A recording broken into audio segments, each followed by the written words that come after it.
Hey everyone, Zain here, and today I'm going to show you how to cancel Adobe subscription without fee.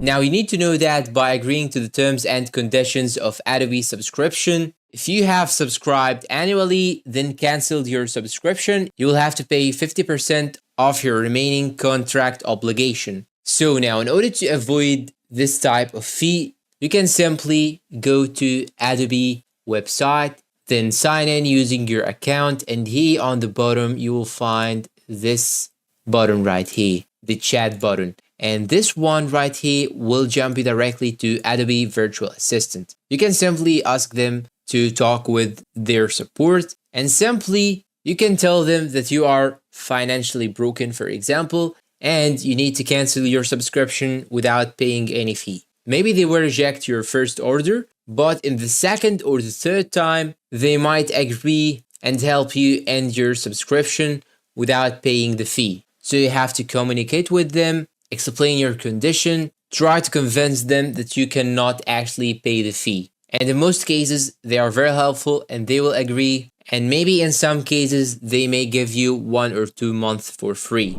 And that's all for today. If you find this video helpful, please don't forget to support us with like, subscribe, share this video with your friends, leave us a good comment. Thanks for watching and see you in a new video.